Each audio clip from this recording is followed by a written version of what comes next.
कोई सवाल तो कोई जवाब सा लगता है। ये मेरा शहर लखनऊ है जनाब, यहाँ हर शख्स नवाब सा लगता है। लखनऊ तहजीब की तारीफ में मशहूर है इस शहर का नाम। यहाँ के सिया नवाबों द्वारा शिष्टाचार, खूबसूरत उद्यानों, कविता, संगीत और बढ़िया व्यंजनों को हमेशा संरक्षण दिया गया। लखनऊ हमेशा से ही एक बहुसांस्कृतिक शहर रहा है। इसे गोल्डन सिटी, शराज़े हिंद और नवाबों के शहर के नाम से जाना जाता है। यहाँ की प्राचीन इमारतें लखनऊ की खूबसूरती में चार चांद लगा देती हैं।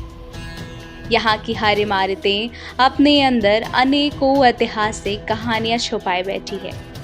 ऐसे ही एक रहस्यमयी इमारत की तलाश करते करते हम पहुँचे दिलकुशा कोठी, जिसका शाब्दिक अर्थ है दिल को खुश करने वाला। ये कोठी शहर की गहमागहमी से दूर एक शांत इलाके में है। कहते हैं कि ब्रिटिश रेजिडेंट मेजर गोरा ओस्ले ने वर्ष 1805 में नवाब शहादत अली खां के लिए इस आलीशान कोठी का निर्माण करवाया था। ये कोठी कैंट क्षेत्र में इंग्लिश बरॉक शैली पर लखौरी ईंटों से बनाई गई थी। इमारत की मजबूती के लिए उन दिनों उड़द की दाल, गुड़, चना इत्यादि के मसालों से पलस्तर करने का चलन था।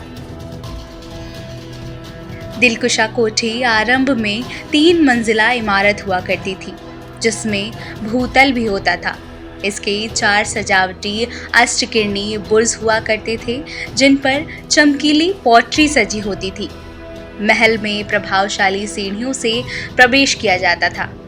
ये सीढ़ियाँ बरामदे के नीचे मध्य प्रवेश द्वार तक जाती थी और ये इमारत चारों तरफ से हरियाली से घिरी हुई रहती थी। नवाब शहादत अली खान सौंदर्य प्रेमी थे और दिलकुशा कोठी तथा निवास स्थान के बीच कई बागों और महलों के निर्माण में उनकी महत्वपूर्ण भूमिका रही है। दिलकुशा स्मारक परिसर में 2 ब्रिटिश सेवा अधिकारियों की समाधि भी देखने को मिलती है। पहली समाधि 18 बंगाल नेटिव इन्फेंट्री रेजिमेंट के सैन्य अधिकारी लेफ्टिनेंट चार्ल्स किट डेसवुड की है, जो प्रथम स्वतंत्रता संग्राम के दौरान क्रांतिकारियों के साथ हुए युद्ध में दिलकुशा कोठी में 22 नवंबर 1857 को महज 19 वर्ष की आयु में उनकी मृत्यु हो गई। दूसरी समाधि 4थी पंजाब राइफल्स के सैन्य अधिकारी लेफ्टिनेंट वपाल की है, जो प्रथम स्वतंत्रता संग्राम के दौरान major general sir Colin Campbell KCB के नेतृत्व में ब्रिटिश सेवा की सहायता के लिए भेजी गई थी। सैन्य टुकड़ी व क्रांतिकारियों के मध्य सिकंदराबाद में हुए युद्ध में वो 16 नवंबर 1857 को मारे गए थे। उनकी इस स्मृति को 4थी पंजाब राइफल के उनके सहयोगी अधिकारियों ने निर्मित कराया था। दिलकुशा कोठी 3 भारी घटनाओं का गवाह है। 1857 में इसका उपयोग भारतीय रेजिमेंट पर हमले शुरू करने के लिए ब्रिटिश सैनिकों द्वारा आधार के रूप में भी किया गया था। कोठी के अवशेष 1857-1858 के दौरान भारतीय सिपाहियों और ब्रिटिश सैनिकों के बीच विद्रोह की गवाही देता है, जो भारत का पहला स्वतंत्रता संग्राम था।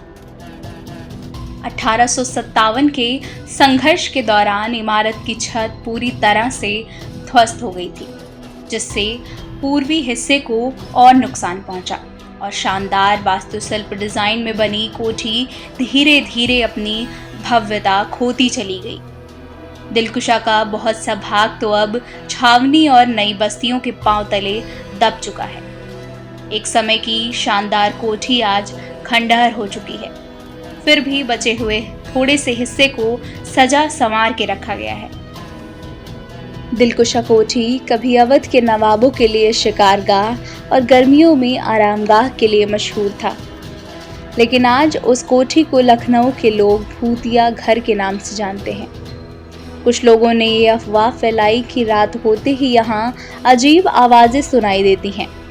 तो कुछ लोगों ने कहा कि रात में यहाँ पर सफ़ेद कुर्ता पजामा और पगड़ी में एक लंबा सा व्यक्ति नजर आता है, जो कि टॉर्च मारते ही गायब हो जाता है। इन अफवाहों की हकीकत जानने के लिए हमने अमर उजाला की रोली खन्ना मैम से इस विषय पर बात की, तो उन्होंने दिलकुशा कोठी से जुड़ी सारी अफवाहों को खारिज करते हुए बेबुनियादी बताया।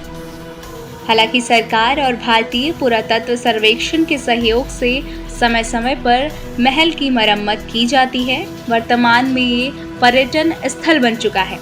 दिलकुशा कोठी को देखने के लिए बड़ी संख्या में देश विदेश से लोग आते हैं और इतिहास को जानने में रुचि दिखाते हैं।